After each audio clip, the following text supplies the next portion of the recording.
Hello and welcome back to Betches. I'm Jordana. I'm Sami.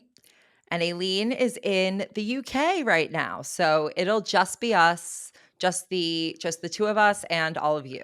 But let me say, I did have a fun weekend spending it without you guys, but I did hang out with Mike and Ronnie and Rusty and Mila and Lucas. So Yes. that was a good time. I loved all the pictures that I got. I got a lot of pictures of Ronnie by the DJ booth and video of Ronnie stealing Lucas's diaper, which sounds very Ronnie.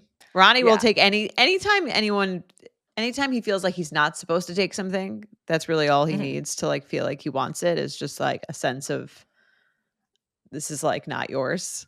Well, I don't know if I don't know if he is thinking that way. What my guess is that like he sees that that's the thing that like you're focusing on, so he therefore knows that's important and wants it. Like, you know how I was saying how like you just get them to do what you want them to do with your energy more than you can with like your words. I think that's part of it. It's not like they're not like they're not trying to manipulate you. That's the thing. It's like they're just sensing something and responding to it is what I do think he gets a kick out of like taking stuff that he feels like he's not supposed to, because sometimes he'll grab something like and it's not always something I'm even paying attention to. He'll be like digging up, bringing a big pile of dirt, and then when he like he'll like hide it in his mouth, and then he runs in and he runs to a specific place where he brings all of his like stash of like illegal goods, which is under the dining room table, where he knows it's like hard for us to get to. Oh yeah, that's where our dogs put their stuff too. Under the dining table? Yeah. It's not that it's den behavior. It's not like they're like I don't think they're like they're not trying to be bad. That they think they're doing what they're supposed to do. Like they're bred to dig shit up. Yeah, but then like there's certain stuff where he wants me to take it, and certain stuff where he's like, I know that I'm not supposed to have it. No, he just wants it as like his own private stuff. I don't know. We need to get a dog psychologist on here. I am a dog psychologist. So of course you are. Uncertified. I've had several. Unlicensed. I've had a lot. Dog psychologist. I've had a lot of crazy dogs around me, so I think I really understand. You know, and by the time we got just like I don't know if that would qualify someone to be a therapist. Just being around crazy people. I don't know if that would qualify you for being. If someone was like, I'm around a lot of crazy people, so I'm a therapist. Well, honestly, like, you know, it's not that you're a therapist. It's like, you know, you're you know, what's the premise of oversharing? Come on, you're around a lot of crazy people. Yeah, but I have a certified therapist with me. True. But she became look, I don't know where you get certified for dog therapy. I consider myself an unregistered, unlicensed dog therapist. But, you know, that's what most TikTokers are. Very true. What would you say is your top unlicensed profession? Like that you have no qualifications for, but that you feel that I you could be. Yeah. That I could be. Yeah. Is it dog psychologist? No, probably like the closest thing would be like a real journalist. Reporter? Like a real journalist. You are a journalist, but like more like an investigative journalist, maybe. Yes, like breaking a story, I would say. But like it's not that I'm unqualified. It's just that I haven't had what are the qualifications one needs to break a story? Well, I guess in like an important story versus, you know, you could just get a source to tell you something and you're just the first person who got them to tell you just that something that was going to come out anyway. But like digging for something that was not meant to come out, I think is the difference. What is the difference between an internet sleuth? Sorry for the hammer. What the is this hammer that you just pulled out? Brittany was going to hang up some art behind my wall to improve my background. So I have this hammer here, and then I've just been playing with it, which is probably not very safe. Yeah, you should not be swinging a hammer around, Jordana. It does feel the last fun person who should be like. Why don't you get some other like weighted object that isn't a fucking hammer? This seems unsafe. You're the last person I think. Extra motivation to watch on YouTube. Truly, you are literally the last person in the world who I think should be swinging around a hammer. Like, actually, if I had to list everyone, uncertified contractor is not the job that I'm unqualified for. In middle school, you know, we had to build like a bridge with sticks. Like, yes. How good were you at that? Not good at that. Yes. Know. I am not a builder. I have very bad spatial awareness, which is probably why I shouldn't be banging a hammer. It's funny. You and Avi, that's another similarity. You both have like very poor sense of scale, space. Yeah. Like that type of solution. I think that's like an innate skill. Just like having a sense of like where things are. But anyway, what do you think? Going back to my question before I started swinging the hammer, just out of nowhere. While you were talking about sleuths, online sleuths. Well, what do you think is the difference in 2025 between an investigative reporter and an internet sleuth? Like they're kind of the same thing. I think someone who, honestly, I think it's just like the platform. It kind of depends because like if you're working at the New York Times, you might say that the internet sleuth is not legit. But then again, those people might be using work done by internet sleuths to like find different threads. I do think that, and those people might have less people to answer to and might be purer in some of their work than others, perhaps. Maybe, but I tend to believe that those people don't ask the other person for comment. And I do think there is like a sort of like journalistic integrity of like asking for comment, checking the validity of the sources. Like a lot of journalism and like online sleuths use just what I guess you'd call open source information, where they're just kind of like reporting whatever is open out there. What I find to be kind of astounding is that more people don't use this because a lot of information is out there, but there's this sort of like resistance in traditional media to, I think, draw certain conclusions just based on without like getting the input of the sources themselves. So I think maybe it's like closeness of sourcing. I don't know. Maybe it's access to the sources. Access to the sources. Like, did you validate someone's story? If you got someone else's story, I guess it kind of depends. But I actually think that they're sort of crossing over. And it's funny that you ask that because I was just reading a newsletter from a writer. She's a journalist, and she put out a newsletter that's asked what's the difference between an influencer and a journalist. And depends on the kind of influencer, right? Right, and not any old influencer is not a journalist necessarily, right? Right, but she was talking about it more in the context of like press trips, and that kind of thing. For not like the Tarte trip. I guess you could consider the Tarte trip to be. That's more like a clear influencer trip. I'm going to send it to you because it has interesting. She talks to sources. She talks to people who have planned influencer trips and media trips for journalists. She talks to people who have been on them. And also journalists now have to be online. Like the New York Times is trying to make their journalists all do like social video, like CNN, MSNBC, like they're all trying to grow on YouTube. Honestly, it's all just mixing together. And on that note, follow us on YouTube. Yes. YouTube.com. Subscribe. /at Betches. And let us know what you think. Are journalists, influencers, are online sleuths, investigative reporters? Weigh in the comments. Comment on the YouTube, comment on the Spotify. But it is just interesting that like sort of in today's day and age with like ChatGPT and like all these tools, like with the internet available to everyone, like everyone could kind of be anything. Like almost like the idea of like a degree or a certification seems like that stuff used to be gatekept. Like it used to be, the knowledge used to be gatekept. You used to have to learn it from a professor. I think there are certain lines you would draw because it's not like you can have the experience of dissecting a body or like in casual life. Like I think there's certain things that you can teach yourself, like building bridges. Like I think you need to go to engineering school. Speaking of bridges, I think there's I'm not going to build a bridge. Probably. Thank you. Okay. I hope not.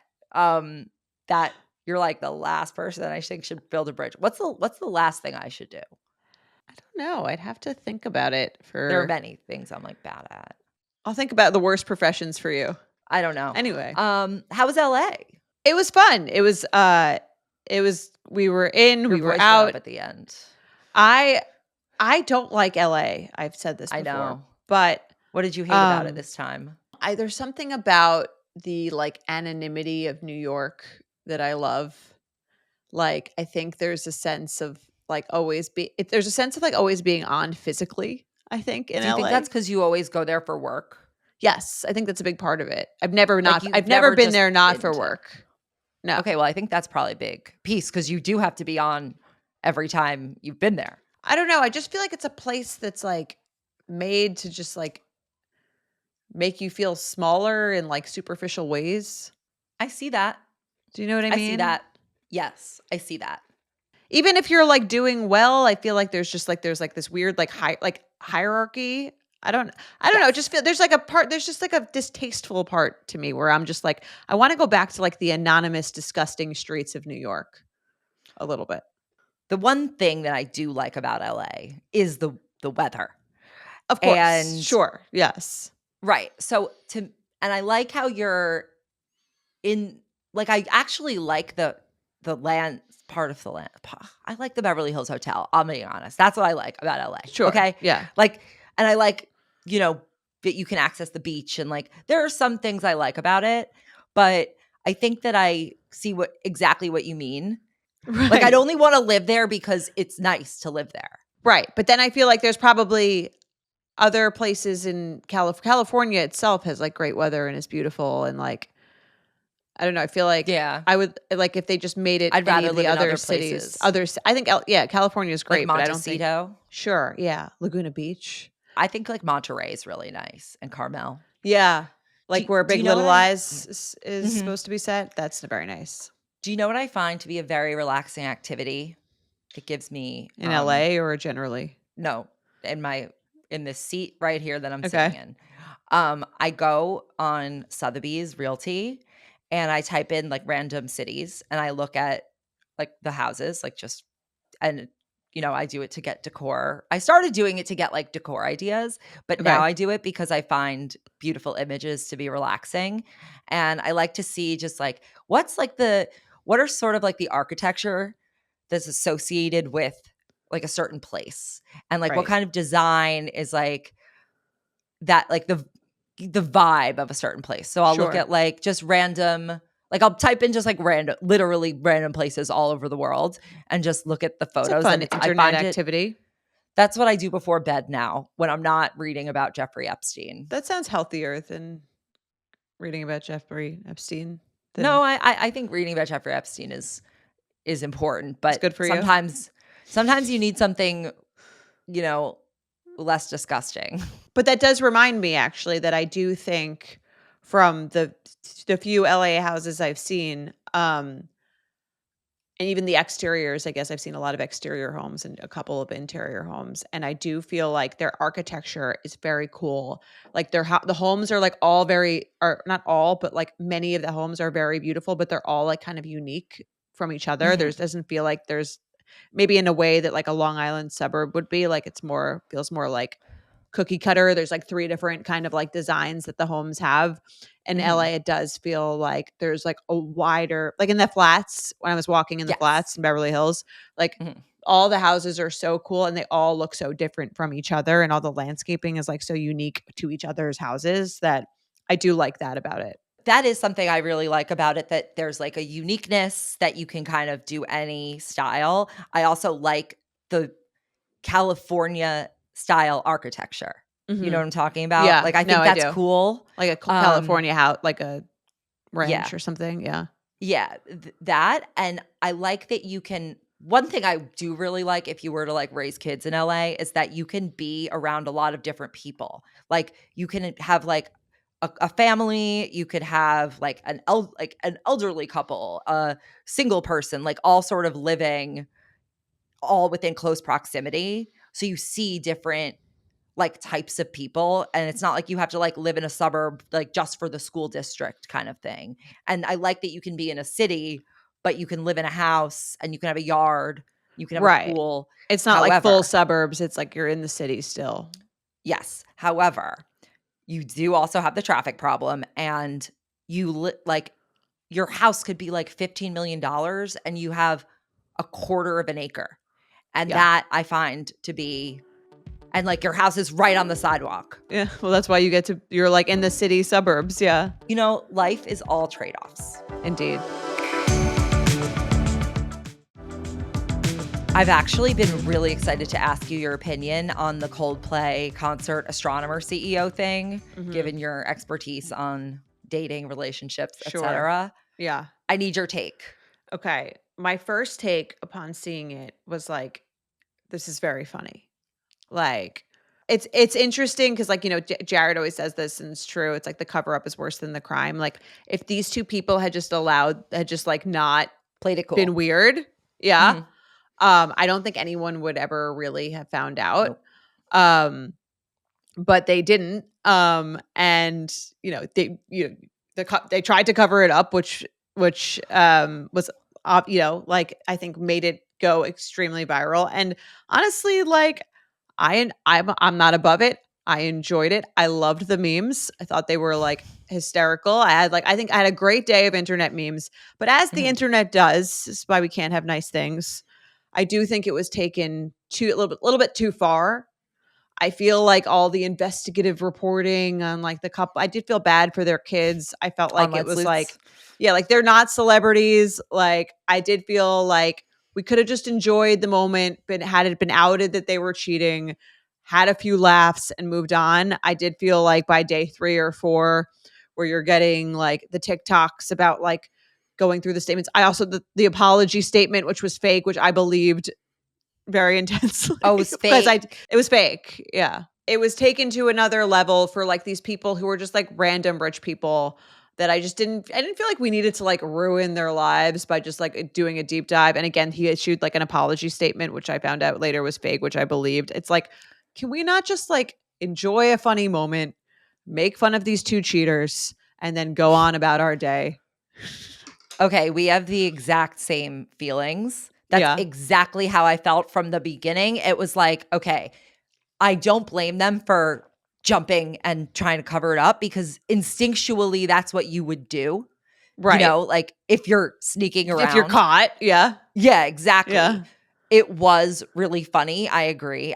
People took it so far and made it so mean and moralistic. It's not like these people are committing a crime. You don't even know that they're not in like an open marriage. Right. And it's because of their work relationship. I mean, obviously it's funny because it's the CEO and HR. Like, yes, it's funny. But I completely agree. It's like, I saw this tweet that was like, this would never happen in Europe. That if it were in France, people would just kind of like laugh it off and would not care. And he would not have to resign from his job, which I get it. It's not who are they going to disclose to? Themselves? You know, like what's the... It's not like appropriate. I mean, can you disclose an affair? I don't know. I don't think so. It's not like they're just regularly in a relationship. They're in a... Well, who knows what like their own marriages are like, that this was... You know, we don't who knows really what their spouse is. It is like a little like ballsy to go to a Coldplay concert, like a public concert. People who have near affairs your go house. Places all the time. I know, but like people could see, it does seem a little like, again, I'm not like, I don't. Well, that's what I'm saying. Maybe it wasn't. I don't think anyone right. I don't think anyone deserves like the intensity. Like, there's so many. How many people are probably who are like making fun of them are probably cheating themselves. Also doing it. Yeah. Right. I agree. So yeah, I agree. They don't deserve to be like the poster children for like the shittiest people in America, which they've become. Again, they're totally not the shittiest people in America. No. They're like very much like, who even knows if they're even at the 50th percentile? Because we don't know anything about their relationships. That's the like piece that's the piece that I was like annoyed with. Like, why? How do you know these people are having an affair that is not okay by the people in their lives, their spouses? And maybe they... Well, I guess you know that, I guess, because they freaked out when they were videotaped. Maybe they don't want like everyone in their lives to know they're in open marriages. Right. Maybe they maybe because they're also colleagues, they don't want people to know. Like that's what it is. It's like there's this like turning on them where it's like, can't we just like laugh at it and leave it be? I mean, yeah, I totally agree. I think we had our fun. Let's all move on. And I feel bad. There's like kids, like it would really suck to be like the kids of those parents just having to deal with that. So right, because everyone's like the people closest to them will associate that with them. Like, I don't know who these kids are. I'm never gonna know or care. Yeah, I mean, I would never know, but the kids in their school. Yeah, I'm sure that was a big discussion at school. Yeah. As it would be, because I would talk about it if that kid was in my grade. But then I would sort of like be saying this because who cares? Like, I don't know, you know, unless they were like terrible people. And no, but you would talk. You wouldn't be like, not. Yeah, we're not going to talk about it. Of course, you would talk about it. But you'd let it go. Like you wouldn't like it. Wouldn't be. Like, you wouldn't be trying to get to the bottom of it all the time necessarily. Right. I agree. I didn't realize. So I didn't even read the apology because I was like, what does he have to apologize for? Like. There was no apology. There was no apology. Right. He didn't issue. He never issued a statement. Okay, so it's fake. That's why I'm glad I didn't read it then. Question: do you know that the company actually like it did better? I mean, great sales marketing. I had never heard of the company before. Yeah. At first when I saw it, I thought it was an astronomer and CEO. Right. It almost feels like Your Friends and Neighbors when he gets when he gets fired for like they're making up a bullshit reason about like him sleeping with someone. Yeah. Yeah. That is exactly what it feels like. It feels like such a high class problem. Yes. Okay. Stay classy. Boston. Stay classy. I guess that's what happened. Everyone just needs to like relax. The memes were funny though. Like, did you see the Phillies meme where like the mascots?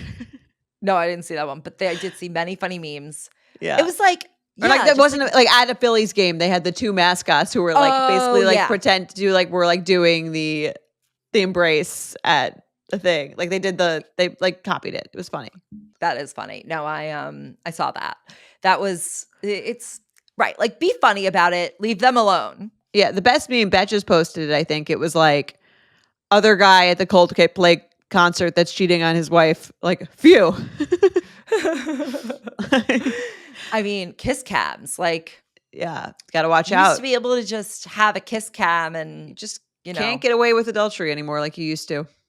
No. The only thing, the reason I was glad I had read the fake one when I thought it was real was that it ended so absurdly. It ended with, as a friend once saying, lights will guide you home and ignite your bones, and I will try to fix you. Which whoever wrote the fake statement and got it to go viral, like, does deserve, I think, Betch of the Week, early nom.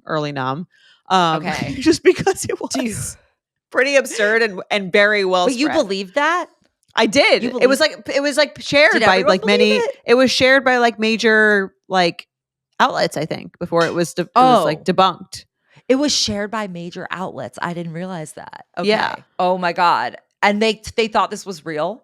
Yes. See, this is I'm always the first to believe the fake stuff. Well, I just sort of think, oh, this person's making a joke. Like it's a satire. If you put the lyric in it, come on. That's so unserious. So funny. Anyway, speaking of divorces, adultery, cheating rumors, I wanted to talk about the Obamas who, debunked their rumors of potential divorce when they went on a podcast last week. Yes, you sent that to me and Aileen. Yes, and you wrote back that this is a really great example for Justin and Haley. Some free advice for how you shut down a divorce rumor without drawing more ire. Yes. And just like make people actually believe that you're less likely to be getting divorced. Here's the thing. The Obamas could be closer to divorce than the Biebers. I don't fucking know. Like, I don't believe like a video that's put out, but like, I don't think that like the whole point is that like, I don't have anything left to talk about with the Obamas because they have this video and they're not coming at it so defensively and angry that I kind of like want to hear more. Like the Biebers by doing your the tactic that you discussed of like yelling at everyone, making it about everyone else and like calling everyone losers. That just kind of like, I think that makes people root for the marriage less. Root for the marriage less, but also believe them less. Right. Because if you have good things to show, like you can just decide to show that it's not in a bad place. Right. Just go out in public and like look like you like each other. Just look like you like each other like quite like frequently. Right. And I mean, I'm sure we're comparing the Obamas with the Biebers. Like, let's just start there. Like, sure. many differences between the two. But I think that what the Obamas did, and a lot of people could do this, is that they acknowledged the rumors. They admitted that they had rough patches because everyone can understand why you'd have that, especially when the world is attacking your marriage. And they actually seemed like they were into each other or just genuine, and we're able to laugh about it a little bit. I think that's also the other thing. It's like when you laugh at something, you take the edge off of it. Almost like I feel like Haley and Justin won't even like go there to like wouldn't make a joke about it, wouldn't be like poking some fun at it, wouldn't give it like any like I think when you do that just like with all humor, it just like deflates the whole thing. It definitely and even if there are issues, it still makes the issues even like less lethal. Right. The other piece is like the Obamas were on video. So you could like read the body language and you could see like, okay, this is clearly a couple that loves each other, that has been through a lot. Even if this is some form of damage control, I don't believe that it's only a form of damage control. Like, I believe that it would be in the context of them like working on their relationship if there was ever a real potential for divorce. Right. But the Biebers, like you never see them in a natural situation just ever seeming like normal. You can never read body language of like love with them, which is so easy to do if you just have it. Yeah. I mean, I think the Obamas are, again, we're comparing them. It's just like absurd in itself. But like the Obamas seem much more mentally stable and mature, obviously. Well, yes. So I think that's like a big part of it. Like they're able to like, again, even if that's part of it where I'm like, even if it's a show, which it might be, like they like know how to play the game, which like good for them. It works. It's working. Right. Even like Taylor Swift, who I think is not doing what the Obamas are doing, going on video and like having a discussion about her and Travis. Yeah. But she's just like, they're just out looking like they like each other. Enough that it convinces not people. Too frequently, but frequently enough where they're, when they're seen together, they look happy and they don't talk about it. They're not like yelling at everyone for like, talking believe about our relationship is great. Please. Yes. Fuck you. Yeah. Which almost makes me think that like they want you to keep talking about their relationship because they keep talking about their relationship. It's like also like only the like intense loser trolls are really intensely talking about their relationship that frequently that if they like just didn't like give power to those people, like I only really know that they have relationship issues. I don't like follow them closely because they talk about it. And so I'm like, oh, everyone must be talking about it. But if they didn't talk about it, it would just be like this little part of the internet, which is constantly speculating that they're divorcing, which I'm sure almost every celebrity couple probably has like a corner of the internet that's like hyper examining all of their internet activity. Right. I mean, influencers have that. So there's no way that Justin Bieber and Hailey Bieber don't have that. Right. That's why I'm like, do they want you to talk about that? They keep making it a further part of the conversation. I keep hearing more and more. He made a whole album about it. Yeah. I mean, there was her whole Vogue interview was about like addressing people talking about it.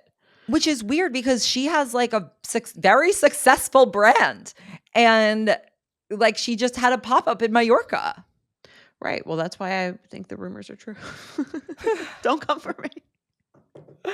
Well, yeah, they can prove us wrong easily. Yeah. And again, get on video and talk about your relationship. Another thing to remember is that no one really cares who's normal.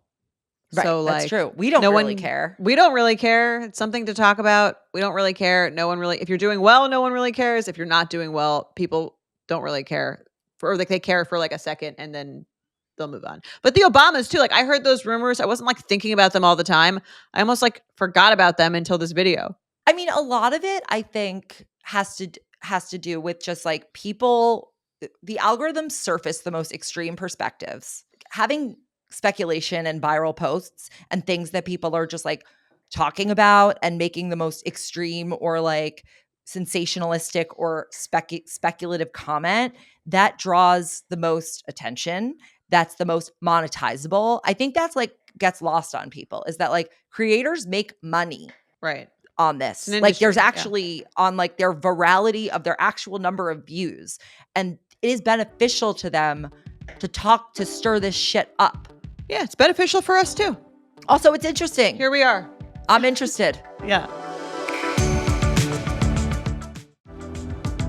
We have a trip coming up, so I definitely need some beach reads. Sami, give me your recs. Do you think we're going to be doing a lot of reading on the trip? No, that part of the trip, I don't think we'll have a lot of reading, but I have a few days on the beach. We're going to Ibiza. Aileen, us, our husbands, and some more of our friends for a weekend. I don't think we'll be doing that much reading, but I'm going to Portugal after. I'll probably be doing some reading. I will be doing some reading. I'm a loser. There's nothing like a long beach day to just be like, you get in like pretty good into a book and you're just sitting on the beach. It's lovely. I'm so excited. Even just talking about it is almost better than being there, because then when you're there, you're like, oh my God, it's going to be over soon. Maybe, be present. Maybe you need to like. I'm going to be more present. I'm working on that. Because anyway, it's like, okay, then it's, I know what you mean. Do you know what I'm saying? Where it's like almost like. I get that on the last day. Yes. Where you're like, oh, that sucks. It's like over. I warded off successfully until like the sun sets on the last day. Once I have to pack, then I'm like, get me the out of here. Right. Yes. Well, sometimes you're ready to go home at the end too. So that's kind of nice when you're like. I'm not ready to go home until my mentality switches to I'm going home. And then I'm like, I need to be home this second. To be out. Yes. Yeah, exactly. So I try to just, and then go to sleep. Anyway, so I have some books for you. Yeah, let's hear it. Give me two. Okay, the first recommendation is called. Is this for me specifically? They're for you. Or is this for everyone? They're both. They're both. Okay. They're both. And tell me why I would like it. Okay. Got it. The first is Everyone is Lying to You by Joe Piazza. I've mentioned it before, but it just came out last week. It's about it's like a Trad Wives Gone Girl mix. Like it's kind of based on like a composite of like Ballerina Farm and Nara Smith types, like all these. And it's just interesting and it's juicy. And I read it in like 2 seconds. And it repeat the title. Everyone is Lying to You. Everyone is lying to you. So there's romance in it as well. Romance, influencers, mystery, crime, relationships, crime. Okay, You're gonna love it. By Joe Piazza. Check it out. No relation to Mike Piazza? Not that I'm aware of. I don't think so. But that's such a random. The only other Piazza How do you know I've heard of. Mike? How do you not know Mike Piazza? I do, but like I'm shocked that you do. I feel like there was something big that happened to him when we were like kids. Like he got like the most home runs or something. He was important at the time. He was discussed, yes. And for some reason, you know what? I think he was discussed. And then anytime I had been to Europe, whenever I see a Piazza. Oh, you associate it with him. I'm just like Joe Piazza or just like Mike Piazza, whatever his name is. Anyway. Well, now you can say Joe Piazza. Yes. Okay. The second book is called The Most Fun We Ever Had by Claire Lombardo. And it's a long book and it's okay. It's kind of like a really deep family saga. And it's a very like, it's psychological. It's not a thriller in any way, but it's basically about these 4 sisters and their parents. And it really like gets into like all their psychology and their relationship dynamics with each other. And it tells the story over. Is there a plot? 4 decades. There is a plot, but it's like it unfolds kind of in a weird order. Sounds like a slow burn. Once you get to 50 pages, like I think you'll be like deep in it, but it's written in a way that's just like really beautiful and just like gets at some like psychological truths that I think you will really appreciate, especially having sisters. Like the way the different siblings are is really interesting, and like the way they reveal themselves as like who they really are and like what they've really the way the story is told is just incredibly interesting. Okay. And I'm sold. Yeah. I really think you'd enjoy, like, I think once you can get into into it, I'll be into it. You'll be like hooked, but it'll take you some time. Cause it's not like Joe Piazza's book, Everyone is Lying to You, is like, you're in, Right. It's like classic, like you don't summer really need beat. Right. This is like a classic summer beach read. This is like a deep, like it's that they stay with you, the characters. It's really great. And one more question about everyone's lying to you. Mm-hmm. Is it one of those where like there's like 17 twists? You know, I don't like those. I don't remember because I read it a few like months ago. I like a 3 twist max, really 2 twist max, and hope ideally 1 big twist. But do you like count the twists? Like I don't. Sometimes it's like at the end they just keep throwing twists at you, and it's like, and this person that you thought was this is actually this, and this thing is like actually that. So and I have no recollection of that. But I think sometimes maybe that's because like every twist up into is obvious or like clear. Yeah, I don't know. I'll be honest. This the Claire Lombardo book, The Most Fun We Ever Had, does have twists, but it's not necessarily twists as much as it's like slow reveals. Okay. I like that. All right. I am going to check that out. If you guys have any recommendations or you have any thoughts on the book that Sami recommended, you like it, you disagree, comment on YouTube, comment on Spotify, or again, any other recommendations. Maybe we'll read it and discuss it next time. Look, if Reese Witherspoon can have her own book club, so can we.